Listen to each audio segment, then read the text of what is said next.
Bonjour à tous. Alors, je vais vous présenter le projet Urgence.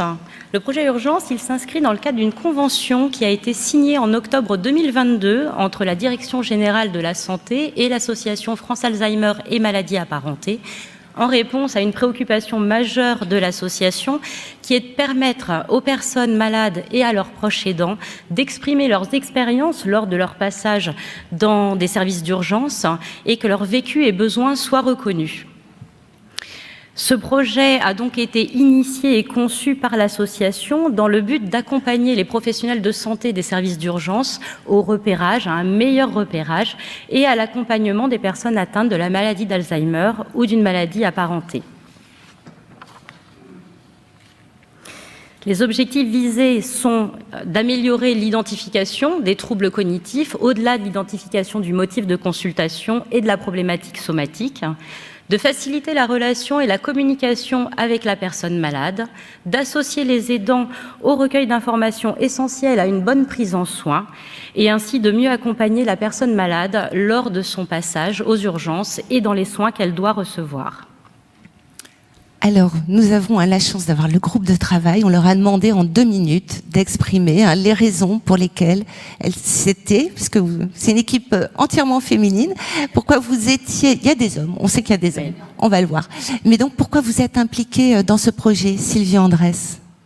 Pourquoi c'est important avec le micro, s'il vous plaît? Alors j'ai voulu adhérer à ce projet en fait parce que moi-même j'ai été hospitalisée en urgence et j'ai vécu ce moment difficilement en fait. Mon époux n'a pas pu rentrer, donc je suis passée dans plusieurs box et finalement c'est très anxiogène pour nous d'être seuls. J'avais envie donc qu'on ait la parole aussi d'un malade et pas seulement des aidants, ce qu'ils voient eux. Nous, on est à l'intérieur et on le vit très mal parce qu'on nous pose énormément de questions et en permanence. Et il y a plusieurs personnes qui sont autour de nous, qui gravitent et qui se présentent pas forcément. Donc pour moi c'était vraiment important que je donne mon avis parce qu'il y a eu des erreurs, il y a eu des choses qui ont été faites qui n'étaient pas, voilà, je suis allergique à l'iode et j'ai dit que j'y étais pas. On m'a dit que je pouvais sortir à 2h du matin, je me suis retrouvée dehors devant l'établissement toute seule. Donc j'aurais pu, ma maladie n'est pas encore évoluée, mais j'aurais pu très bien déambuler et partir. Et puis le scanner qu'on m'a fait aurait pu être dramatique aussi. Donc voilà, donc je pense que c'est important que ça change au niveau des urgences. Merci beaucoup Sylvie Andrès. Marie-France Denis, vous êtes proche aidante et pour vous aussi il était important, vous avez vécu une histoire un peu similaire mais du côté aidant. Oui, donc je suis l'aidante de Gérard, mon mari qui a été diagnostiqué malade d'Alzheimer et il y a 4 ans, Gérard a fait une perte de connaissance et pendant une trentaine de secondes, en fait, je n'arrivais pas à le réveiller. Puis il a fait cette perte alors qu'il était assis, tout simplement. Et donc, on a appelé le 15 quand même pour savoir un petit peu ce qu'il en était. Une ambulance est venue. Alors, on était à ce moment-là en province, chez de la famille.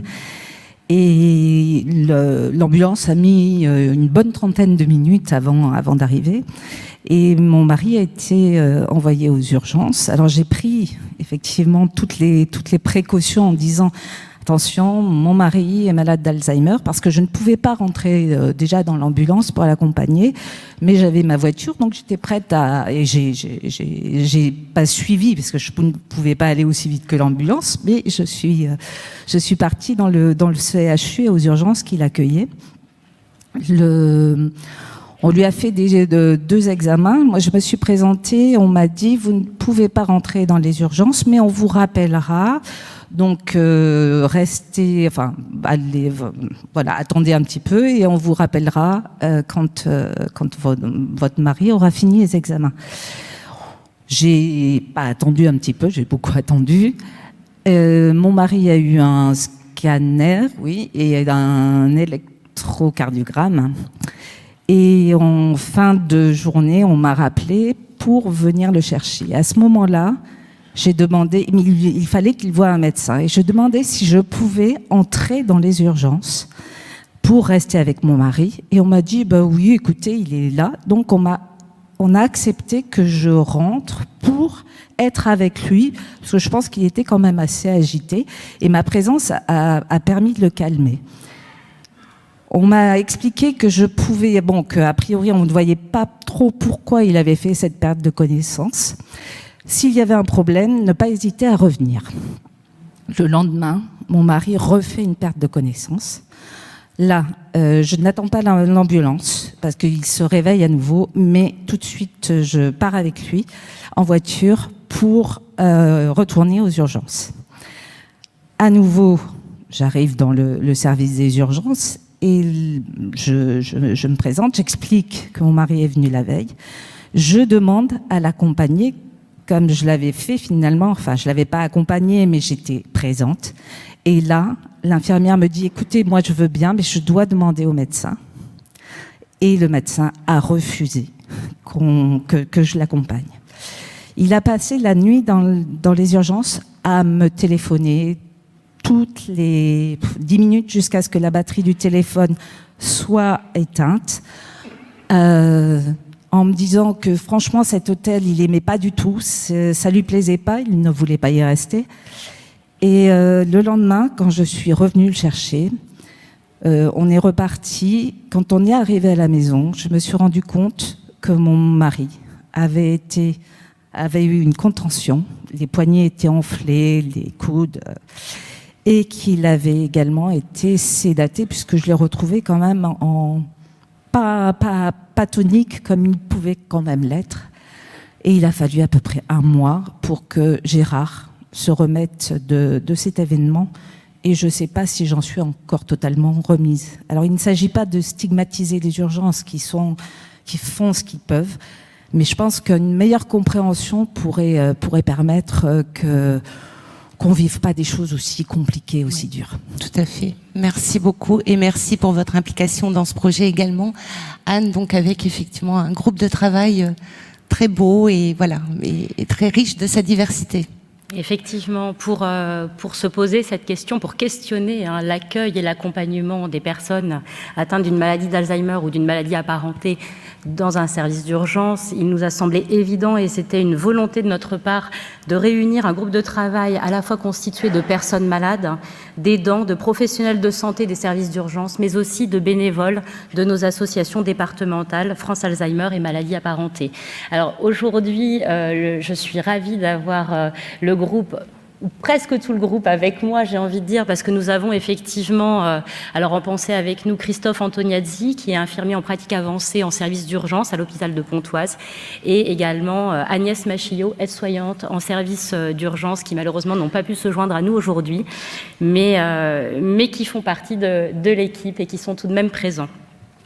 Donc c'est par cette complémentarité des regards et des expériences de chacun que nous avons voulu enrichir nos réflexions et viser surtout l'élaboration d'outils les plus pertinents possibles, des outils que je vous présenterai par la suite. Absolument. Après avoir entendu, donc Chantal Grosjean, peut-être, vous avez dit, lorsque nous avons échangé, que ce projet fut une belle expérience. Si je reprends vos propos en 2 minutes, pourquoi ? Alors, une belle expérience parce que, en fait, j'ai appris énormément de choses, d'entendre Sylvie, d'entendre Marie, son histoire. Après, moi aussi, bien sûr, j'ai ma propre histoire. Je suis bénévole et, en fait, c'était apprendre encore des choses avec France Alzheimer, rencontrer des gens, participer à des projets, être bénévole, tout ce qu'on fait, c'est bien. Mais voilà, ça sort un peu du contexte que je vis dans mon association. Et je me suis dit, pourquoi pas, tu vas apprendre, tu vas expérimenter ça, tu vas... après, il faut le porter, il faut le présenter, il faut que ça marche, il faut que ça aille jusqu'au bout. Bon, en même temps, je suis employée, j'ai été longtemps, 40 ans à l'hôpital, dont 20 ans en unité Alzheimer. J'ai vécu des expériences à l'intérieur des services où on a eu des gens avec qui on a eu des problèmes qu'on a dû chercher. Entre autres, je vous ai un petit peu raconté l'histoire de mon papa. que j'ai pas trouvé pendant une journée complète parce qu'il n'était pas répertorié sur l'annuaire du Standard. Et voilà, bon, je fais pas de détails, mais c'était très difficile. Donc voilà, je suis très contente. En même temps, c'est donc par l'intermédiaire de Sylvie que je suis arrivée dans votre groupe projet. Et puis cette expérience de cinéma, d'entente entre nous, de répétition des petites scènes et tout, j'espère qu'on aura su convaincre, qu'on va savoir convaincre vous tous là. Et puis surtout les gens qui travaillent aux urgences, quoi. J'espère que notre message va bien passer. Donc pour moi, c'est une grande expérience que j'ai vécue, mais que je vais encore vivre, puisque va falloir le transmettre. Hein. Absolument. Voilà. Merci beaucoup. Sylvie Baraille, également, c'était important pour vous de vous impliquer dans ce projet, là encore en quelques mots, notamment par rapport au personnel hospitalier. Oui. Donc moi, l'accueil et la prise en charge des malades Alzheimer et maladies apparentées au service des urgences est un sujet qui me tient à cœur. Et pouvoir intégrer ce groupe de travail m'a permis de faire part de mes constatations. Selon moi, le personnel n'est pas sensibilisé de la même façon pour accueillir et prendre en charge les malades. Accepter les dents dans le service pourrait éviter de l'angoisse, de l'agitation, du stress, tant aux malades qu'au personnel soignant, ce qui permettrait une meilleure prise en charge et un gain de temps. Merci beaucoup. Merci Sylvie. Alors Anne, on a très envie de découvrir le film et quelques informations encore. Oui, tout de même, pour vous introduire quand même les outils qui ont été co-construits grâce aux différents profils des membres du groupe de travail. Donc des outils mettant en avant aussi bien la parole et les besoins des personnes malades, de leurs aidants, mais aussi les besoins des professionnels de santé dans le cadre de leur pratique. Donc le premier outil que je vous présente là, c'est la fiche repère qui a pour objectif de transmettre aux professionnels des clés de compréhension et de bonnes pratiques dans l'accueil et la prise en soin des personnes présentant une maladie neuroévolutive. Donc je vous laisse la consulter, bien que ce soit assez rapide. Le second outil est une vidéo de sensibilisation qui accompagne et appuie la fiche repère et qui a pour objectif d'initier une réflexion sur les pratiques au sein des équipes soignantes à partir de l'analyse d'une situation jouée, situation qui a été jouée par les membres du groupe de travail. Voilà. Et donc je vous propose de visionner cette vidéo. Mon collègue. Bonjour madame, Bonjour. J'amène ma soeur là aux urgences parce qu'elle a été malade toute la nuit. Elle a vomi, elle n'est pas bien et elle a la maladie d'Alzheimer. Je peux pas la laisser seule. Hein. Ouais, je comprends. Oui. Il me faudrait pour ça sa carte d'identité et sa carte vitale. La carte d'identité, la carte vitale, tout est dans ton sac. Je l'ai pas. Si, c'est la verte là. Voilà.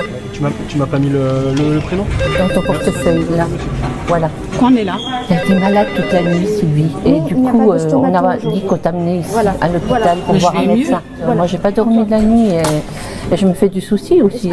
Excusez-moi. C'est bien Madame Savary, Sylvie. Oui. 0901 1970, c'est ça? C'est ta date de naissance. Oui, c'est ça, c'est ma sœur. Hein. Qu'est-ce qu'on fait ici? Pourquoi on est là? T'as pas été bien cette nuit, t'étais malade. Et puis, mais je vais mieux. Je vais rester à côté de ma sœur de toute façon. Hein. Voilà. Oui. Les urgences, excusez-moi. Oui. Non, le stomato sera là demain, de 9h à 17h. Voilà. Excusez-moi, là, ça devient urgent pour mon mari. Ça fait 2 heures qu'on attend, là, vraiment. Pardon? Ah bon, 2 heures? Madame, il y a un souci, là. Il y a vraiment un souci. Oui, attendez, je suis en train de m'occuper de ces 2 dames. Et après, je m'occuperai de vous. Je n'ai que 2 bras. On reviendra, Chantal. Vous attendez ce qu'on fait? Vous attendez, on est aux urgences, donc on attend. Alors, à nous, mesdames, là. À nous, quand même. Hein, voilà. Je vous rends les papiers. On peut passer assez rapidement, quoi, parce que non, madame, ça va être difficile. Il n'y a pas de priorité. Non. Vous allez être reçu par une infirmière dans un premier temps qui va vous prendre en charge et après, on sera vu par le médecin. Pourquoi on est là? On a décidé de venir ce matin. T'étais pas bien toute la journée, hier et puis cette nuit. Puis j'ai faim aussi. T'as faim? Oui. Ah bah allez, tu verras. Pourquoi on est là? T'étais malade toute la nuit et t'as pris des médicaments, t'as vomi.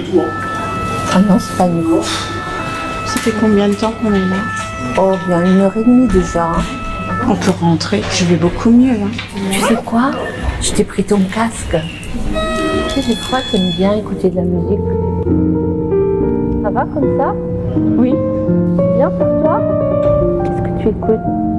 C'est quoi? Du piano. Monsieur Coury, s'il vous plaît. Excusez-moi, mais ça commence à être impatient. On va essayer de faire le plus vite qu'on peut. Dès que c'est votre tour, je viens vous appeler. Je suis fatiguée. Pourquoi j'ai pas dormi? T'étais malade? T'as vomi? On va bientôt partir. Madame Savary, s'il vous plaît. C'est moi. Oui. Je prends que Madame Savary Sylvie. Je prends qu'une personne. Ouais. Mais c'est pas possible que j'aille pas avec elle. Alors. Parce qu'elle a la maladie d'Alzheimer. Pour répondre toujours aux questions, ça va être compliqué. Je comprends bien, mais je peux pas du tout. Les règles sont très strictes. Le protocole nous demande qu'il n'y ait que le personne malade. Je suis désolé, pas la compagnie. On a Je l'habitude. suis pas trop rassurée. Elle pourra prendre de vos nouvelles à l'accueil. Vous venez avec nous? On vous rappelle tout à l'heure. Oui. Merci. Et ma sœur, elle est où? Votre sœur est dans la salle d'attente. Dès que je peux, je la ferai rentrer avec vous. Je vais vous demander votre nom et votre prénom. Savary Sylvie. Et votre date de naissance? J'ai 54 ans. Vous avez 54 ans. Oui. Ça va faire mal? Non. Est-ce que vous aviez la température à la maison? Non, Non. je veux rien. Je vous reprends la température. Je vais toujours bien. Là, il n'y a pas de température et la tension est en train de se prendre. Vous venez pourquoi?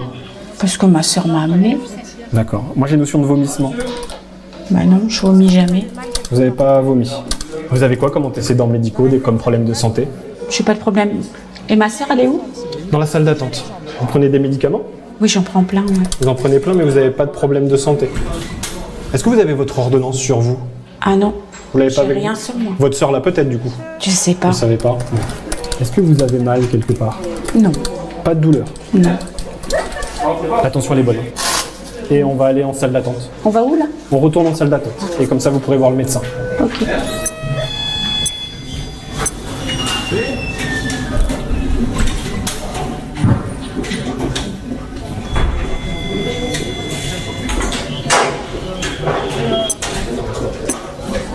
Madame, s'il vous plaît, qu'est-ce que je fais là? Parce que ma sœur, elle m'attend, moi. Vous attendez le médecin. Vous avez vu l'infirmier. Le médecin va venir vous chercher. D'accord. Merci, madame. Bonjour madame, vous êtes madame? Sylvie. Sylvie comment? Savary. Votre date de naissance? Le 9 janvier, Oui. et c'est en 70. Alors qu'est-ce qui vous arrive? Ben, ma sœur m'a amenée, et parce que j'ai été malade. D'accord. Qu'est-ce que vous avez exactement? J'ai mal au ventre. Ah, d'accord. De ce côté-là, c'est ça? Oui, toujours là. D'accord. Depuis combien de temps? Oh, ça fait longtemps. En dehors de ça, vous avez d'autres symptômes? Non, non, non. Non? Non, j'ai rien d'autre. Pas de vomissement? Ah si, j'ai vomi, je crois. Vous avez vomi beaucoup ou une fois? Je me rappelle plus. Et vous avez encore envie de vomir là? Ça m'arrive, oui. Là, vous avez encore envie? Ah, je vais prévenir l'infirmière qu'on vous amène un haricot. D'autres symptômes? Maux de tête? Oui. Oui? Oui, ça m'arrive d'en avoir, oui. Et là, en ce moment, est-ce que vous avez toujours mal à la tête? Ah non. De la fièvre? Vous avez des frissons, des chauds froids? J'ai eu beaucoup de fièvre, oui. Vous vous souvenez combien? Ah non. Donc là, en tout cas, vous aviez plus de fièvre chez nous. Vous avez des maladies particulières? Ah non, non. Non? J'ai pas de maladie, non. Ok. Aucune maladie? Vous prenez aucun traitement? Non, non, je vais bien. Et là, vous avez un bracelet, vous avez des allergies? Non, c'est ma gourmette avec mon prénom. D'accord. C'est un petit symbole médical? Oui, on me l'a offert à mon anniversaire. Donc vous m'avez dit que vous prenez pas de médicaments? Ah non, aucun médicament, non. Aucun médicament? Non. D'accord. Même avant de venir, vous avez rien pris? Peut-être. Je sais Peut-être. plus.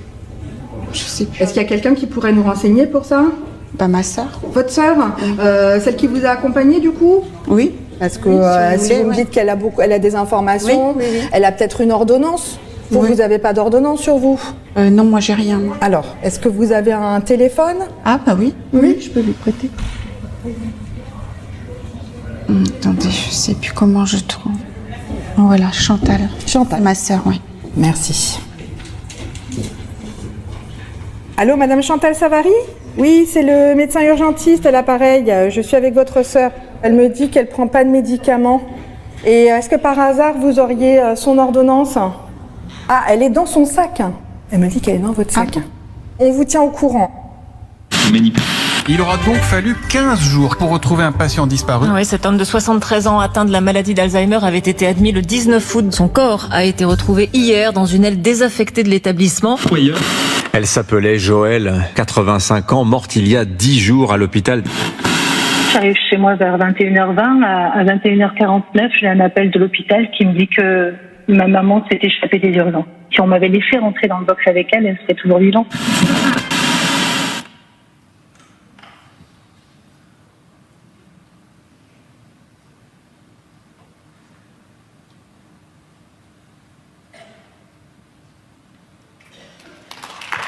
On peut applaudir, effectivement, bravo. Bravo pour ce film, bravo à toute l'équipe, à vous toutes. Docteur Lilia Fernandez, peut-être quelques mots, après un film dont le président avait dit qu'effectivement il était très percutant. Si vous deviez résumer en quelques mots l'intérêt de cette démarche. Bonjour à tous.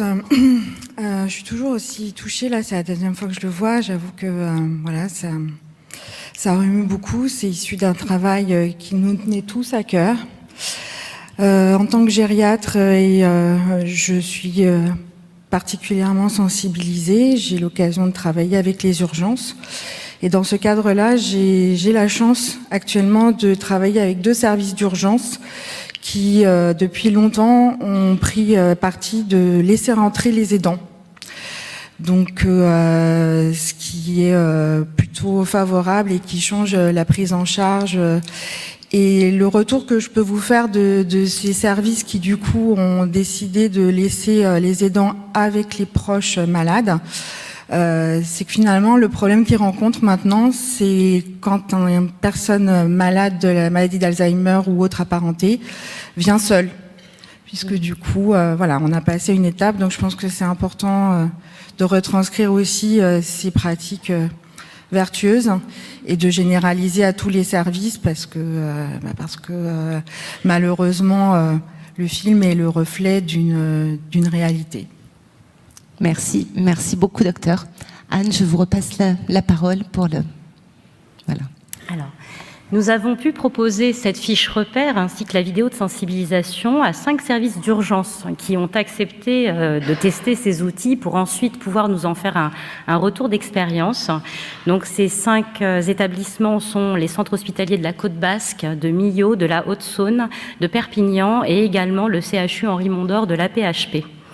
L'expérimentation s'est déroulée sur 1 mois et demi et nous remercions ces services de leur engagement et de leur retour, des retours qu'ils ont pu nous faire, connaissant le contexte de tension qui est le leur. Ils nous ont retourné 151 questionnaires avant expérimentation et 94 questionnaires après expérimentation, ce qui nous a permis de recueillir quand même beaucoup d'éléments et de pouvoir vous les présenter aujourd'hui. Donc à l'issue de cette phase de test, les professionnels interrogés, aussi bien médecins, infirmiers, cadres de santé, aides-soignants, brancardiers, ambulanciers et même agents d'accueil, ont pu témoigner que notre démarche rejoint bien leur questionnement dans le cadre de leur pratique quotidienne. Les outils, en effet, ont été reconnus pertinents pour la prise en soin, induisant une modification aussi bien des représentations, mais aussi des interventions soignantes, avec notamment une meilleure perception de la maladie, une plus grande attention portée aux personnes malades jeunes et une adaptation de la posture et de la manière de communiquer avec la personne malade. Une prise de conscience ou une confirmation de l'importance d'accueillir l'aidant et de le faire participer sont également témoignés.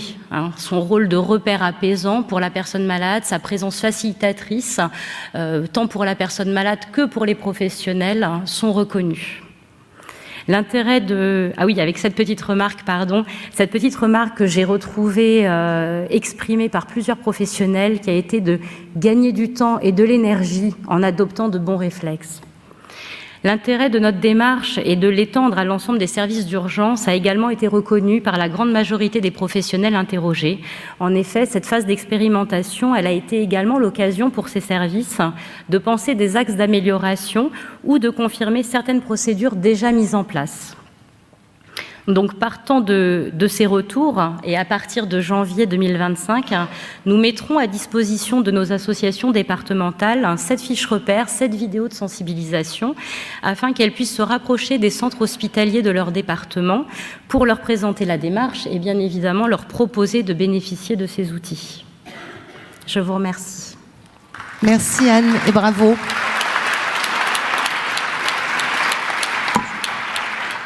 Bravo, vraiment une nouvelle fois à vous et à toute l'équipe.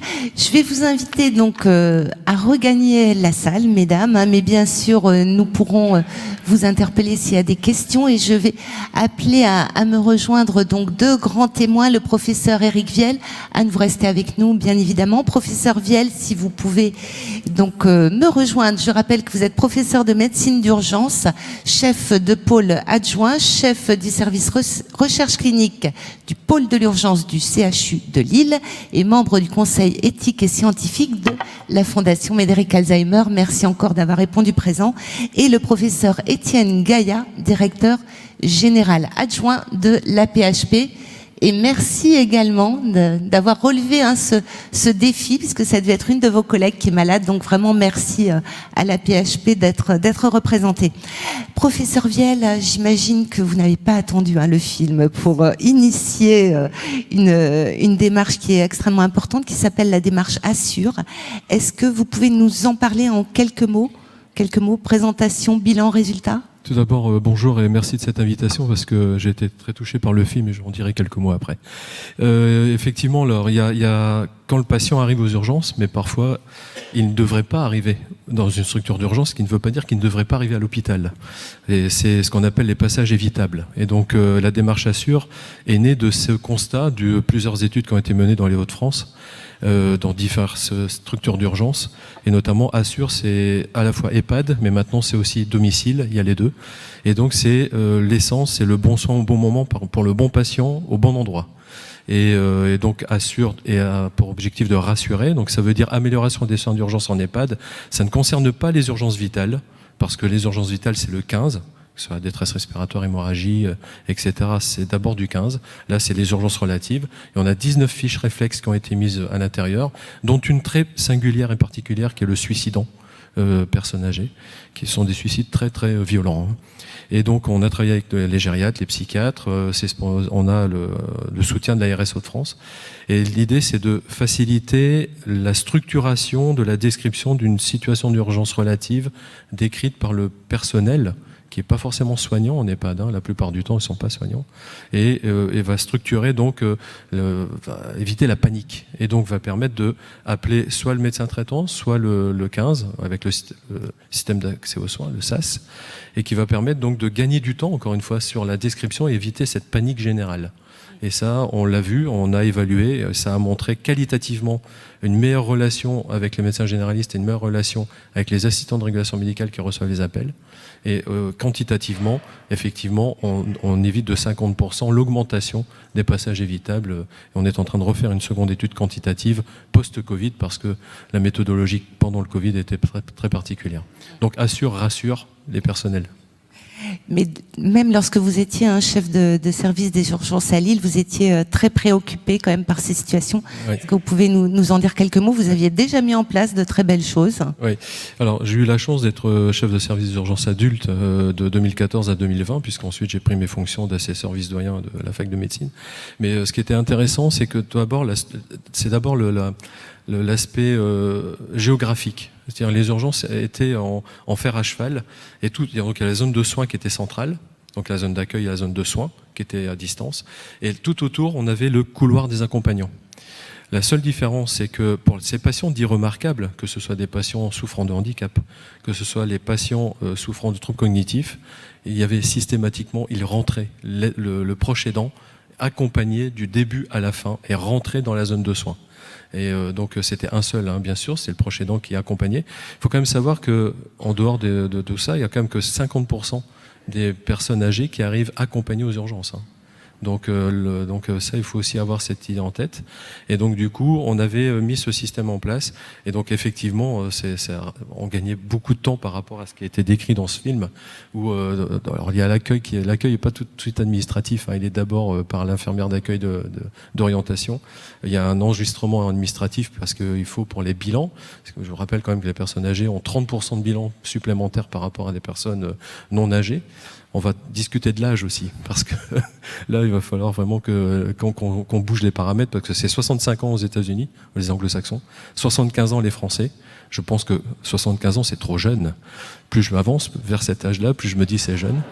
Et donc, je pense que véritablement, c'est 80 ans. Le quatrième âge, si on peut parler comme ça en vulgarisation, c'est vraiment 80 ans. La fragilité arrive à ce moment-là. Et il y a des patients, nous on a 25 centenaires dans les Hauts-de-France, 25 centenaires qui sont en pleine forme parce qu'ils ont dépassé leur espérance de vie et ils vivent plutôt bien avec leur pathologie. Donc ils ne sont pas malades, ils ont une pathologie. C'est toute la différence avec le professeur Secaldi. Et en fonction de la taille des structures, j'imagine que les solutions apportées peuvent être très différentes. Est-ce que vous avez des conseils là aussi à donner en la matière, des exemples? Alors, c'est plus simple dans les structures plus petites, ce qu'on appelle les short track. Désolé de ce néologisme anglais que je déteste, mais c'est une forme. On peut pas appeler le circuit court parce que le circuit court, c'est les soins externes, c'est une entité très particulière de tous les services structures d'urgence. Mais là, le short track, c'est moi je le faisais. Malgré les 330 entrées par jour que nous avions. En fait, c'est plus simple dans les structures plus petites, qui accueillent moins de personnes. Et donc, nous, on avait à peu près 15 à 20% des patients qui arrivaient qui étaient plus de 75 ans, avec des troubles cognitifs majeurs pour la plupart. Eh bien, avec la CADSUV de santé, avec l'équipe, et là, encore une fois, c'est un problème de communication. Tout ce que vous voyez là, c'est des problèmes de communication.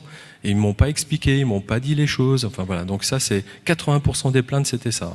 Donc moi, j'étais très attentif à ça. Et ce qu'on faisait, nous, on a une structure qui s'appelle l'unité d'hospitalisation de courte durée, UHCD, désolé de l'acronyme.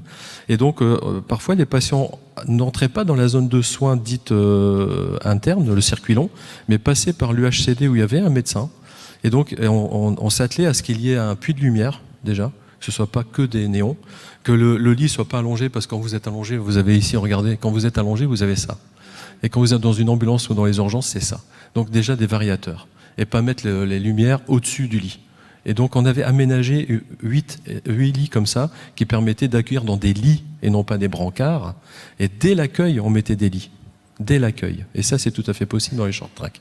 Donc, il y a plein de solutions qui peuvent être faites. Et effectivement, moi, on appelle ça les patients remarquables. Avec l'association France Téléthon, on a travaillé aussi. Avec la Fondation Médéric Alzheimer, on travaille sur l'amélioration de la qualité de l'accueil des patients et de leurs proches aidants. Toujours, c'est un couple. Alors, j'aime pas dire couple, je dis un binôme. Parce que c'est véritablement celui qui a la notion et l'autre personne qui n'a pas la notion. Et donc, du coup, on peut avoir des consentements éclairés. Et le consentement éclairé, c'est communiquer. Et donc, du coup, effectivement, les structures pour répondre à votre question, les structures moins larges permettent d'améliorer les choses. La clinique du Montsouris a fait un travail sur le short tracking qui était très performant, d'ailleurs, qui a été sponsorisé. Et puis ensuite, on a les grandes structures. Ça n'empêche pas qu'elles sont grandes, mais elles peuvent s'organiser pour. Et il faut acculturer les équipes et travailler avec les gériatres. Et c'est ce que nous faisons, puisqu'on a une équipe mobile de gériatrie qui passe tous les matins et tous les après-midi. Et ça, dans les Hauts-de-France, on a 51 structures d'urgence. Globalement, les équipes mobiles de gériatrie commencent vraiment à être présentes dans les urgences. Attention, on ne parle pas d'urgence gériatrique, parce qu'un patient âgé n'est pas forcément gériatrique. Alors, une dernière question, peut-être un peu provocatrice, mais 0 personne âgée dans les services d'urgence, est-ce que c'est envisageable? On a entendu ça au ministère. Donc, j'étais avec le professeur François Puisieux, qui est mon homologue de professeur de gériatrie. On était devant Madame la ministre Agnès Buzyn, et on l'a dit, Madame, non. Donc 0 personne âgée aux urgences, non, c'est pas possible. Je veux dire, une personne qui chute, qui a besoin d'une radio, doit passer aux urgences parce que le plateau technique est là.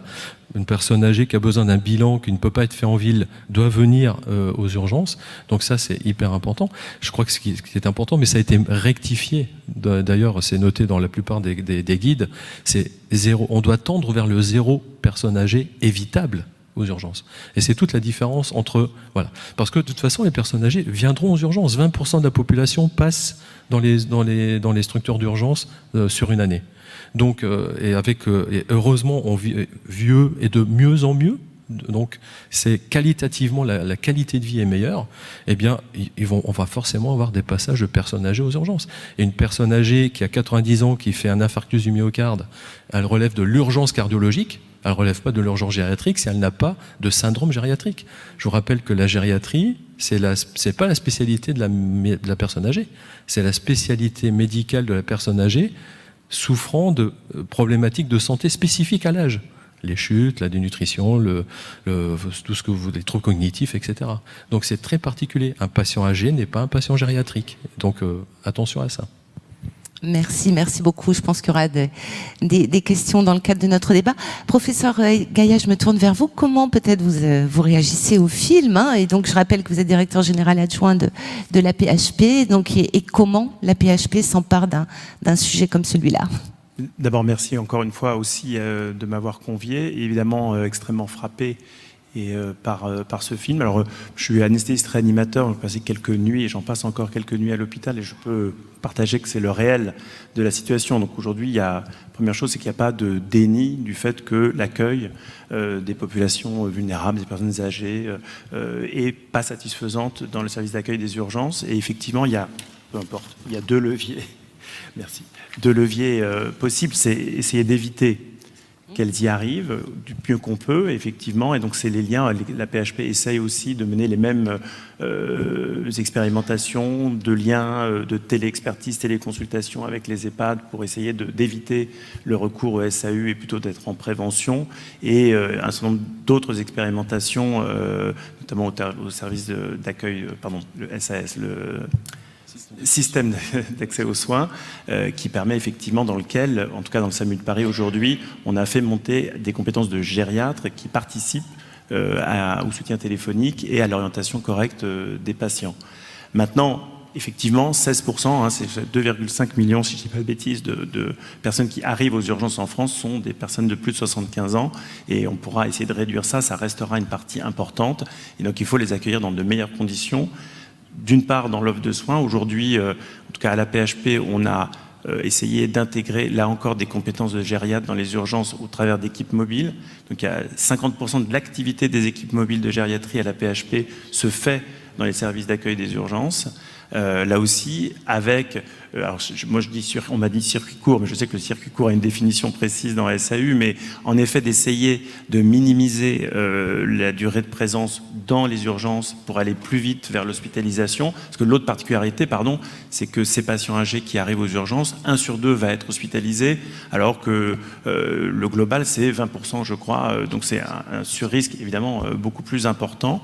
Et une des façons de faire, effectivement, c'est d'avoir des circuits dédiés qui permettent d'écourter la période d'urgence. On l'a sûrement dit, et sinon je le redis, on a des évidences fortes pour montrer qu'une nuit passée aux urgences a des impacts très forts, y compris sur la mortalité des patients âgés. Et d'ailleurs, puisque c'est le deuxième pan de ce qu'on essaye de mieux faire, sur les accompagnants, les aidants, on sait aussi, et quelqu'un en témoignait, qu'il y a des impacts tout à fait perceptibles dans des études qu'on a pu participer à faire, qui a montré qu'il y avait aussi des impacts, y compris durables, de ces nuits, de ces moments passés aux urgences à accompagner quelqu'un qui était hospitalisé. Donc la deuxième action qu'on essaye de mener, c'est d'abord de faire le constat de quelles sont nos organisations. Et alors nous on est une grosse structure, mais faite de 35 hôpitaux. Pas tous ont des services d'accueil des urgences. Ce qu'on constate, c'est des situations très hétérogènes, ce qui est à la fois un petit handicap, mais parfois une richesse aussi, puisqu'on a une collégiale des médecins urgentistes qui parlent entre eux, donc qui peuvent aussi trouver comme ça les recettes les plus vertueuses et pour essayer de les généraliser. Et ce qu'on a essayé de très concrètement mettre en place, c'est une charte qui s'applique, une charte des accompagnants des patients arrivant dans le service d'accueil des urgences, qui couvre l'ensemble du champ. Alors il y a des obligations pour les mineurs qui sont très spécifiques, mais pour les patients majeurs, ça l'est moins. Et donc on veut essayer, évidemment, le film le montre bien, de favoriser, ce n'est que vertueux, la présence des accompagnants aux côtés des patients en particulier vulnérables, avec des règles qui sont là aussi évidentes, liées aux contraintes du soin, liées aux contraintes de l'afflux parfois intense de patients dans les services d'accueil des urgences, mais de faire mieux. On le fait en collaboration forte avec les représentants des usagers. Donc le début d'année 25 devrait avoir vraiment maintenant partagé par l'ensemble des services une charte qui permette de définir les droits, les devoirs des médecins, des soignants et des accompagnants vis-à-vis de ces patients en situation de vulnérabilité. Et avec aussi une formation ou une sensibilisation peut-être des personnels Oui, absolument. On a effectivement, avec ça, et ça fait partie évidemment du plan d'action sur les besoins spécifiques et absolument de formation pour à la fois les médecins et les personnels soignants de ces services d'accueil des urgences. Et puis, voilà, encore une fois, il y a un quart de nos lits qui sont dédiés aux personnes âgées à la PHP. Et donc cette culture aussi est généralisée et doit se généraliser. Merci beaucoup. Je propose que nous passions aux questions. Est-ce que vous avez des réactions ou des questions? Je vois des mains qui se lèvent dans les premiers rangs, s'il vous plaît. Donc, et le micro va arriver. Et le micro arrive de suite. Premier rang. Question pour le professeur Viel, le professeur Gaïa ou Anne Bacouche, bien sûr, là aussi, sur tout ce que France Alzheimer a mis en œuvre et la manière dont ça pourra et devrait être déployé. Madame, bonjour. Alors moi, je n'ai pas de questions particulières. J'ai bu vos paroles. Je suis Annie. Je suis présidente de France Alzheimer Seine-et-Marne. Et moi, j'interviens surtout en tant qu'infirmière. C'est toute ma carrière.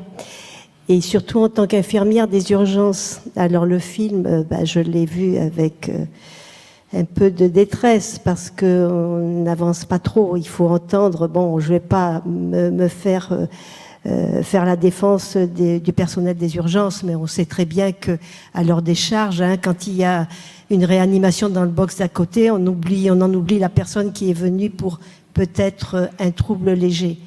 Alors, le jour où on comprendra qu'on peut accepter et qu'on doit accepter les accompagnants, on aura tout gagné. Je suis une adepte du traitement non médicamenteux dans l'approche apaisante, bien entendu. Et je crois que là, l'aidant et le traitement médicamenteux quand le malade est agité, en souffrance, s'il se retrouve tout seul, eh bien, qu'est-ce qu'il fait dans cet environnement qu'il ne connaît pas? Il se sauve et on a des catastrophes. Pour l'avoir vécu, je dis bravo pour tout ce qui va être mis en place et pour tout ce qu'on peut nous aussi mettre en place. Parce qu'on sait très bien que dans les écoles d'infirmières, dans les écoles d'aides-soignantes, il y a très peu de formation pour l'approche des patients qui ont ces maladies cognitives. Je vous remercie pour le travail que vous faites. Merci beaucoup. Effectivement, bien sûr, professeur Viel et Étienne Gaïa aussi, une réaction. Vous prêchez des convaincus, clairement, le proche aidant doit accompagner les patients dits remarquables, ça c'est clair. Et on les remarque déjà dès la régulation SAMU, par exemple. Si on a un numéro de téléphone qui s'affiche, on peut avoir le dossier de liaison urgence qui s'affiche dans le dossier et qui permet de prendre la bonne décision et d'appeler la bonne personne s'il faut appeler. D'accord ? Et nous, on a mis un système de sécurité en plus. C'est-à-dire qu'on avait des portes électriques. C'est-à-dire que si le patient, alors même s'il y a le proche aidant et qu'il peut aller prendre un café à un moment donné, il a le droit de sortir aussi, et ben le patient ne pouvait pas sortir par le couloir des accompagnants, il était obligé de passer par la zone de soins. Et comme on était en rotonde, il y a toujours des étudiants, des infirmiers, etc. Il y a beaucoup de monde dans les urgences. Et bien, en fait, on voyait les gens qui sortaient parce qu'il y avait une sortie unique. Et ça aussi, c'est ce que font les services de gériatrie quand il y a des systèmes de sécurité à code ou à reconnaissance qui font que le patient ne peut pas sortir. Et c'est pas une prison, c'est une protection pour lui. Donc je rejoins ce que vous dites. Vous voyez, il y a plein c'est pas des détails, mais c'est plein de petites procédures comme ça qui font que ça devient une grande pierre et un chantier énorme, quoi, qu'on peut généraliser, d'ailleurs. D'ailleurs, Assure est en Ile-de-France. Professeur Gaïa, je ne sais pas si vous souhaitez réagir. Alors, un retour d'expérience. Donc, Gérard Despès, l'Hérault. Il faut savoir qu'en réalité, que les patients qui viennent aux urgences viennent pour des pathologies associées et non pas pour la maladie d'Alzheimer. Déjà. Donc, ils sont traités. Le regard qui est porté par les médecins, c'est sur le symptôme et la pathologie. Ils se soucient peu après du reste. Donc, on a eu des problèmes avec le Covid, ça a exagéré. Il y avait des raisons de dire, bon, l'infection, présenter des personnes à côté et tout. Alors, le retour d'expérience, qu'est-ce qui marche? Premièrement, un déficit de formation des IAO. Les IAO ne sont pas formés, disons, sur l'accueil de la maladie d'Alzheimer. Insuffisamment. Je dirais pas, on va pas généraliser, insuffisamment. Deuxièmement, les infirmières de pratique avancée. Sur l'Hérault, on a assisté au colloque. Dans toutes celles qui se formaient, il y en avait 2 qui avaient ciblé les urgences. Tous les autres, les 45, 50, ça allait dans les autres services. Donc déjà, disons, là-dessus, c'est un peu compliqué. Alors après, la situation des urgences, c'est notamment, je parle du CHU, mais des autres, mais également les cliniques qui ont des urgences. Il faut savoir que il y a 60% des personnes qui sont vacataires. C'est-à-dire informer, disons, les personnes qui viennent prendre des gardes et qui viennent là-dessus, sur des indépendants et tout, c'est pas évident. Bon. Donc, tant qu'on n'aura pas une charte, c'est très bien. Ça mange pas de pain, les gens la signent. Donc, les 3/4 du temps, toutes les chartes, c'est là-dessus. Donc, je crois qu'il faut arriver à transformer ça, et le médecin l'a dit, en protocole. Donc, il y ait un protocole écrit, et ça, on a réussi dans les projets de service. C'est à ce niveau-là que ça se passe avec la CME et l'ensemble. Voilà un peu le retour d'expérience pour que ça ruisselle et que ça soit efficace. Voilà un peu, nous, ce qu'on peut relater comme actions qui ont été mises en place. Merci, merci pour ce partage. Professeur Gaïa. Oui, parfaitement en ligne avec ça, et en particulier sur la charte, qui est le chapeau qui existe, mais à la fin, il faut qu'il y ait une application. Et donc, notamment, ce que je disais sur la richesse et parfois la difficulté d'avoir un gros CHU qui est la PHP, on voit bien qu'on ne peut pas dire à Mont-d'Or, vous allez faire partout pareil, Mont-d'Or, la Pitié, il faut tenir compte de la géographie, on en parlait, des lieux, du nombre des circuits. Donc on a bien prévu effectivement qu'il y ait une déclinaison très opérationnelle, et donc protocole de service effectivement et projet de service sont bien ce qu'on veut faire avec... on peut appuyer avec la volonté de l'institution, mais à la fin, c'est évidemment les équipes qui doivent s'en emparer avec leur réalité, y compris... et leurs difficultés, parce qu'on a entendu aussi toutes les précautions oratoires. On ne veut pas accabler les urgences, c'est déjà très difficile. 2 IPA seulement qui rejoignent. Je peux répondre à Bien monsieur. sûr, monsieur le professeur. Totalement d'accord. Il faut respecter l'écologie loco-locale. C'est-à-dire que comme l'a dit le professeur Gaïa, c'est que ce qui est fait à un endroit ne l'est pas forcément fait ailleurs, mais il peut être fait différemment. Et en fait, il y a un tas de solutions. Il n'y a pas une solution, il y a des solutions dont vous parlez. Moi, j'avais travaillé avec la commission des usagers. Clairement, il fallait que les usagers soient présents dans cette commission avec ce qu'on appelait la commission des soins non programmés. Donc, on travaillait avec eux. Alors, les IPA, c'est nouveau, ça vient d'arriver. Moi, je suis coordonnateur de la mention urgence à l'Université de Lille, de IPA mention urgence. On a 20 postes, on n'en a que 5. Alors, je pense qu'il y a une méconnaissance du métier. Et donc, alors l'IPA, c'est une infirmière de parcours. Elle est là elle peut prescrire sur certains éléments. Elle a 3 missions, donc on va pas en parler ici. Mais en tout cas, c'est une des clés à côté de l'IOA. C'est pas une IOA. Elle passe après l'IOA. Et donc, ça peut être un box de consultation, et puis qui a une spécificité de parcours de soins qui doit être définie dans chaque hôpital. Et ça, c'est hyper important. Et communiquer entre nous. Il y a un autre élément qui est important, je ne veux pas monopoliser, mais c'est vraiment des éléments qui me tiennent à cœur. Il y a aussi les équipes mobiles extra-hospitalières de gériatrie. Ne l'oublions pas, ça. Les DAC, les dispositifs d'appui à la coordination. C'est fabuleux, parce que c'est les filières gérontologiques qui travaillent avec les filières urgences, assurent, on est un modèle, de mettre en lien ces éléments-là, les filières gériatriques, les filières urgences. Finalement, les deux se parlent, les gériatres et les urgentistes, mais il ne faut pas oublier les médecins généralistes. Et donc, on arrive à parler à 3 sur le parcours de soins, parcours santé de la personne âgée. Et ça, c'est hyper important. Et donc, ça permet aussi des passages évitables aux urgences et avoir des admissions directes, soit en cardiologie, soit des admissions directes en gérontologie, soit des admissions directes en pneumologie. Donc, il y a un tas de solutions d'innovation qu'on peut mettre en place.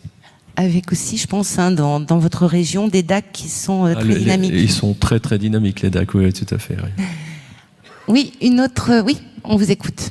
Bonjour, je suis Anne Collot de France Alzheimer Nord. Donc voilà, j'ai été, comme beaucoup de bénévoles ici, aidante au début de mon parcours à France Alzheimer, et j'ai donc pu fréquenter avec ma mère les services d'urgence et les services hospitaliers. Alors moi, je suis vraiment intimement persuadée de l'importance des formations et de la sensibilisation. Je suis intervenue quand ça existait encore dans les formations des pilotes de Maya à la demande du professeur Puisieux. Je suis déjà intervenue aussi devant des colloques de médecins qui m'avaient demandé de présenter le parcours de l'aidant, que j'avais présenté un peu comme un parcours du combattant, d'ailleurs. Donc j'ai une proposition à faire honnête, je vous rassure, à faire au professeur Will. Comme je vois que vous intervenez au niveau de la fac de médecine de Lille, si vous avez besoin de mes services pour présenter le petit film, pour sensibiliser vos étudiants vraiment à ce que c'est qu'accompagner une personne malade d'Alzheimer et ce que ça représente pour elle et pour son aidant, je suis à votre disposition. On échange nos cartes. Bravo et merci. Alors, j'ai une réponse. J'ai plusieurs casquettes. Je suis vice-président du collège de médecine d'urgence du Nord-Pas-de-Calais et on travaille avec le collège Picard. Donc on peut même aller un peu au-delà de ça. Et donc on peut faire des journées. Voilà. Les Hauts-de-France, c'est les Picards et les Nordistes. Attention. Et donc du coup, non, mais en plus ils ont l'ESPREV là en ce moment, le colloque d'ESPREV au CHU d'Amiens. Mais on peut travailler. Effectivement, les collèges sont des supports pédagogiques complémentaires de la faculté de médecine. En tout cas, on les voit comme ça dans les Hauts-de-France et on pourra en discuter. Effectivement, la proposition est acceptée. Alors, moi, oui. Oui, moi, ici. Ici. Pour moi, ce n'est pas une question. J'aimerais quand même encourager l'équipe qui était déjà passée. Concernant les accompagnants, bon, moi, je suis infirmière et j'ai eu beaucoup d'expérience suédoise où vraiment les personnes âgées sont vraiment particulièrement avantagées. Et je viens juste ici travailler comme infirmière et je vois que c'est la nuit et le jour. Et l'expérience que j'ai vécue tout récemment dans un EHPAD, je n'aimerais pas citer, il y a une patiente ou bien un résident qui avait l'Alzheimer qui a été reçu en urgence. Et selon les dires de la personne, elle a répondu à l'urgentiste qu'elle est allergique à amoxicilline. Bon, mais c'est écrit comme anamnèse dans le dossier. Elle arrive en EHPAD et c'est une dame qui est toujours, elle a des infections urinaires et c'est pas soigné parce que la dame a dit qu'elle est allergique à l'amoxicilline. Et du coup, moi, je ne savais pas. Un jour, elle vient, moi, j'arrive dans l'EHPAD et je vois le médecin urgentiste a prescrit l'amoxicilline. Bon, mais moi, je donne l'amoxicilline à la dame puisqu'elle a l'infection. Et maintenant, la directrice qui dit, mais non, mais tu as fait une erreur parce qu'elle est allergique. Bon, moi, je prends mon téléphone et j'appelle le médecin urgentiste.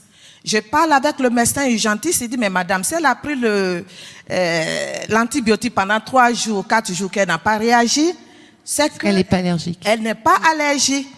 Mais du coup, les gens ne voulaient rien savoir. Et ils ont arrêté quand même le traitement de la dame. Et qu'est-ce qui s'est passé? Et puisqu'elle avait toujours l'infection, elle est tombée. Et elle a eu des blessures, des fractures pour ça. Vous voyez? Oui. Donc, c'est pour dire que moi, j'encourage que les gens accompagnent pour avoir une anamnèse des antécédents juste et correcte. Tout à fait. Merci pour votre témoignage. Est-ce qu'il y a une autre question? Je peux rebondir, oui, alors bien sûr. Il y a quelque chose qu'on n'arrive pas à faire en France, c'est l'espace santé numérique. Et on a des brises-glaces qui nous permettraient, nous, justement, quand il n'y a pas d'accompagnant pour la moitié des patients qui viennent sans accompagnant, d'avoir cette sécurisation-là. Et ça, c'est un peu dommage. Alors, j'espère que vous avez l'espace santé numérique, vous avez créé votre compte, parce que moi, je l'ai fait. Et donc, il faut savoir qu'on a, et ça préserve quand même le secret médical. Et donc, et nous, on a un brise-glace. C'est-à-dire que dès que vous rentrez aux urgences, on casse le code et on peut voir les éléments. Et ça permet d'éviter ce genre d'erreur, en fait. Oui, tout à fait, parce que je ne sais plus lequel des deux rappelait qu'une personne âgée sur 2 arrivait seule. C'est vous, ouais. Alors, question suivante. Oui, moi, ce n'est pas une question, c'est une... déjà, je vous remercie d'avoir parlé des représentants des usagers et de la commission des usagers. Il y en a environ 150 000 en France, et dans le projet des usagers qui fait partie du projet d'établissement, les représentants des usagers, enfin, et la commission des usagers, peut faire des projets, effectivement, des propositions, merci, dans ce sens. Et c'est d'autant plus facile, on va dire, dans les représentants, bien sûr, qui font partie d'Alzheimer, c'est encore plus intéressant, on va dire, ils portent plus la parole. Mais ce que je veux dire, c'est que donc ces projets peuvent être portés par la commission, et le fait d'avoir France Assos Santé, par exemple, aussi, peut fortement, puisqu'il coach les RU, fortement nous faire une sorte de ruissellement, et ça peut être une des actions à envisager prochainement. Merci. Voilà. Merci. Merci beaucoup. Et j'aimerais qu'on donne le micro au président, s'il vous plaît. Pas de réaction, voilà, vous adhérez. Je crois et je vous remercie, mais voilà. c'est exactement la Merci. Je vais me mettre debout parce que, en fait, d'abord deux petites réactions par rapport au film. Ce qu'a vécu Marie, moi je l'ai vécu aussi. Il y a quelque chose que j'ai retenu, c'est que dans son témoignage, elle a dit que en 24 heures, premier jour, elle est admise auprès de son mari. Le deuxième jour, on la refuse. C'est donc un problème de personne. Et à ce moment-là, je vous livre une de mes petites phrases que tout le monde connaît ici dans l'assistance. Quelque chose marche bien, ça dépend qui est derrière le comptoir. Ça, c'est très important. La deuxième chose que je voudrais vous dire, c'est pas la première fois que je visionne le film, et je percute à chaque fois sur une toute petite phrase. Je ne sais pas si vous l'avez remarqué. Le personnel administratif dit « Mais attendez, vous êtes aux urgences. » Excusez-moi, mais il y a quelque chose qui ne va pas là. On dit d'attendre parce qu'on est en urgence. Ça, c'est dans le film. Mais c'est ancré. C'est ancré en nous, je crois. Et la troisième chose, parce que je ne vais pas garder la parole longtemps, je rebondis exactement sur ce que vous venez de dire. Parce que maintenant, voilà ce que France Alzheimer a pensé. Voilà ce que France Alzheimer a réfléchi. Vous avez vu que j'étais dans le groupe. Je m'excuse auprès du groupe parce que mon agenda ne me permettait pas toujours de bosser avec vous, mais c'est un travail extraordinaire qui a été fait. Le travail est fait. Ça, c'est une étape. Et je rebondis sur ce que vous venez de dire. Déjà, au sein de notre réseau, 101 associations, je me rappelle, qui maillent entièrement tout le territoire national et l'outre-mer, on a parmi nous déjà des représentants des usagers. Pourquoi c'est important ce que vous avez dit? Parce que là, on est au fauteuil d'orchestre pour être dans les CDU, les comités des usagers, pour présenter notre travail. Ça, c'est le premier atout que nous avons. Donc, il faut qu'on se mobilise, nous, le réseau, pour ça. Là, deuxièmement, si on n'est pas représentant usager, c'est très facile de répertorier grâce à France Asso Santé et d'identifier là où il y a des représentants usagers, on les approche. Moi, je pense qu'on peut obtenir une invitation dans une CDU pour présenter notre travail. Deuxièmement, sensibiliser le représentant usager pour faire connaissance de ce travail. Et ma dernière proposition, c'est pour vous, professeur Viel. Je vous propose de devenir notre ambassadeur et notre avocat. Parce que ce que vous avez fait, c'est mirifique, c'est super. On demande que ce soit partout comme ça. Et je vous propose un tour de France dans tous les services où il y a des... Si vous l'acceptez, vous êtes le bienvenu. En 2025. Monsieur le Président, je vous remercie.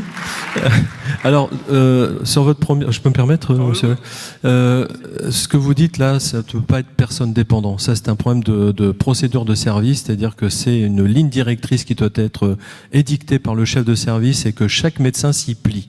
C'est-à-dire que le médecin ne fait pas ce qu'il veut. Mais vous avez raison, c'est une réalité. C'est une réalité. En tout cas, dans mon service, il y en avait un qui dérogeait et était convoqué. Donc, et on faisait donc ce qu'on appelait une revue morbi-mortalité. On était très attachés à ça pour voir ce qui n'allait ou ce qui n'allait pas et comment on pouvait améliorer les choses. Donc ça, c'est la première chose. Alors, l'autre élément aussi, c'est que effectivement, il faut travailler avec les usagers, ça c'est clair. On peut pas en faire l'économie. De toute façon, toutes les bonnes idées viennent aussi de plusieurs personnes, ça c'est important. Quant à devenir votre ambassadeur, etc., je vais devoir démissionner de quelques-unes de mes fonctions, mais ce serait avec plaisir. Bravo. Professeur Gaïa, peut-être sur les différents points évoqués par le président, effectivement, ça peut être un comportement de médecin et celui qui va lui succéder n'aura pas le même. À la fin, il y aura des humains, mais voilà. Quand même, il y a une volonté. Il faut que les institutions hospitalières se saisissent. Donc, on parlait de la charte qui est un chapeau qui après doit être décliné et c'est, enfin, en tout cas, le sentiment que les usagers prennent leur place et y compris dans toutes nos instances de gouvernance, dans le directoire de la PHP et justement ils sont là aussi pour nous dire si c'est suffisant, insuffisant et on rentre bien dans cette démarche-là. Encore une fois, et je pense après je me permets de rebondir sur les urgences où on attend. L'attente aux urgences, c'est quand même un tout petit peu, et je le partage avec vous, la maladie de la médecine ambulatoire, préhospitalière, parce que on dit que 1 sur 5 est hospitalisé, ça veut dire 4 personnes sur 5 qui viennent aux urgences ne restent pas à l'hôpital. De là à dire qu'elles auraient pu bénéficier d'une prise en charge en consultation. Et pour les personnes âgées, c'est 1 sur 2. Donc il y a toujours 1 sur 2 qui rentre à la maison après son passage aux urgences, qui est parfois un peu long. Tous sont pas changeables en consulte, etc. Mais donc il y a quand même un travail aussi, tous ensemble, là-dessus, sur la meilleure liaison qu'on doit avoir, d'où les initiatives dont on parle, sur la liaison qu'on peut avoir avec la ville, et les EHPAD en fait partie, évidemment. On est très sensible aussi aux réadmissions précoces. C'est-à-dire qu'un patient qui vient pour une chute et qui revient 2 heures ou 3 heures après sa sortie, alors c'est pas 2 heures, 3 heures, parce qu'il attend malheureusement le délai d'attente, la durée d'attente durée moyenne de passage, c'est quand même, moi dans l'étude Assure, c'était 6,55 heures, plus ou moins 6 heures. Et on rajoute 2 heures en cas de fragilité. Mais parce que l'équipe mobile de gériatrie passe. C'est-à-dire que c'est pas, il faut qu'elle soit aussi disponible. Donc, il y a le temps d'attente et la durée moyenne de passage. C'est une réalité. On attend longtemps, mais on attend beaucoup moins longtemps qu'au Canada. Hein. Au Canada, ça peut aller jusqu'à 12 heures d'attente. Hein. Donc, et en Angleterre, c'est entre 8 et 10 heures d'attente avant de voir le médecin. Et c'est pour ça qu'il faut une régulation des appels. C'est-à-dire que le système d'accès aux soins, qui est en fait intégré dans le SAMU, on a nos collègues généralistes à côté des collègues hospitaliers, on a un échange sur certains dossiers et on peut donner le meilleur réponse aux patients. Donc, je me permets aussi de rebondir sur le délai d'attente. C'est un problème de communication. Je veux dire, moi, quand je dis madame ou monsieur, je vous envoie une ambulance privée, je vous dis, elle va arriver dans 25-30 minutes. Mais si je considère que l'urgence est beaucoup plus... On a aussi la perception avec l'expérience, parce que c'est un art. La médecine est une science, mais un art aussi. Et l'art dépend du médecin. Et donc, si on considère qu'il faut qu'il aille plus vite, on mettra les sapeurs-pompiers qui mettent entre 5 et 6 minutes pour venir. Et si on considère que le cas est grave, eh bien, on enverra un SMUR. Voilà. Et je voulais juste rebondir là-dessus. Il y a des fausses idées de prérequis reçus dans nos esprits. Moi, j'ai fait une étude que j'ai pas publiée, malheureusement, je vais la reprendre parce que vous m'avez donné envie, là. En fait, quand on regarde les moins d'1 an et quand on regarde les plus de 90 ans, eh bien, en taux d'incidence pour 100 000 habitants, si on régularise à 100 000 habitants, eh bien, on a plus de chances d'avoir un SMUR quand on a moins d'1 an et plus de 90 ans, contrairement aux idées reçues. Contrairement aux idées reçues. Et ça, il faut pas l'oublier. Et je vais la publier, cet article, parce que là, ça y est, vous m'avez donné envie. Président, je crois que le président veut parler. Oui. Juste 30 secondes. Vous vous rendez compte que la principale préoccupation, la principale presque obsession que nous avons, nous, les anciens aidants, et pour les aidants d'aujourd'hui, c'est que vous parlez de temps d'attente et tout ça. Je crois que le fil rouge de tout ça, c'est autoriser l'aidant. Vous avez parlé de binôme, il est indissociable. Autoriser l'aidant, dans ces cas-là, il sera un adjoint à vous, les professionnels, et ça va rassurer le malade. Si on obtient ça partout, voilà, on aura gagné. Absolument. D'accord. Alors, on va prendre une dernière question. Je suis désolée, mais on arrive vraiment au bout de la... Alors, je ne sais pas qui a le micro. Et après, Anne, je vous repasserai la parole, hein, justement, sur la suite. Oui. Bonjour, Nathalie Novou. Je travaille dans un SIAD du Val-de-Marne, un service de soins infirmiers à domicile. Ma question porte sur la démarche Assure. J'ai bien entendu qu'elle est maintenant en Île-de-France. J'ai retenu que les EHPAD étaient prioritairement ciblés. Donc, à quels professionnels, quels acteurs de santé du domicile ça pourrait s'adresser et quel accès aux outils, hein, Merci. Alors, merci pour cette question. Oui, tout à fait. Alors, je pense qu'Assure Île-de-France c'est un peu en difficulté, mais bon, c'est oui, désolé. Mais en fait, Assure, c'est EHPAD, mais aussi Assure domicile. Et donc, on a Assure EHPAD et Assure Dom. Et en fait, on met les HAD et les SIAD en priorité dans un premier temps, et on voudrait étendre un petit peu aux auxiliaires de vie. Parce que c'est eux aussi qui viennent voir les patients et qui appellent le SAMU parfois ou le médecin traitant. Et donc tout ça est en train. Alors, on a Assure EHPAD, ça y est. Donc on est diffusé un peu partout hein, en France. D'ailleurs, ça a été retenu dans la loi Grand Âge Autonomie de Dominique Libaud à l'époque. Et donc page 117. Pour ceux qui veulent. Et donc, c'est pour vous dire que je suis quand même l'histoire. Et donc, mais en fait, pour être plus sérieux, donc on a aussi Assure domicile qui permettent d'avoir. Et donc, à ce moment-là, il faut juste nous faire une demande pour avoir le kit. On peut vous le transférer. Il est sur clé USB en PDF et vous donner les fiches. Mais après, il faut quand même une démarche humaine de contact, hein, puisque nous, c'était un binôme urgentiste gériatre référent qui a formé les urgentistes gériatres du territoire, et le territoire se met en contact avec les EHPAD autour de l'hôpital avec les médecins généralistes. Donc c'est un travail qui a demandé c'est né en 2008, ça s'est concrétisé, j'ai créé Assure en 2018. Et ça continue à se créer aujourd'hui, vous voyez. Donc, on est toujours dans l'innovation là et les rencontres. Moi, je passe mon temps sur la route, Monsieur le Président, déjà à rencontrer les 5 SAMU des Hauts-de-France, à rencontrer les urgences, à rencontrer les médecins généralistes avec les URPS, avec les médecins du SAS. Et donc, c'est beaucoup de temps, mais c'est du temps valorisé parce que ça rend service, vraiment. Merci beaucoup. Alors, une dernière question courte, réponse courte. On vous écoute. Oui, donc je suis le docteur Fernandez. C'était juste pour vous dire que j'ai une double casquette puisque je travaille à la PHP, mais je suis aussi médecin extra-hospitalier et à la tête de 27 EHPAD sur 2 départements. Donc Assure a été développé dans le 94. Maintenant, ça va faire sur les EHPAD. Et donc, pour vous faire part j'ai très écouté le professeur Viel, et ça m'a fait penser parce que quand vous parlez de short track, donc avec un des hôpitaux, un des SAU, maintenant on a monté un groupe WhatsApp qui s'appelle l'équipe Assure un Max, et ce groupe-là, donc j'ai la responsable des urgences au téléphone, y compris le vendredi, et donc on fait admettre des patients, des résidents d'EHPAD directement en UHCD en organisant un lit d'aval pour alors le samedi c'est plus difficile, mais au moins le lundi suivant. Et dans les autres jours de la semaine, c'est du jour au lendemain en UGA, dans les UGA, puisque moi je dépends de l'hôpital Henri Mondor et qu'on a un gros DMU de gériatrie. Voilà. Je peux vous conseiller quelque chose ? Faites un abstract pour le congrès de la Société française de médecine d'urgence qui a lieu en juin, et vous avez encore 5 jours. Ça va être possible. Bien. Eh bien, écoutez, on arrive au terme de cette table ronde. J'aimerais quand même que le mot de la fin revienne à Anne Bakouche.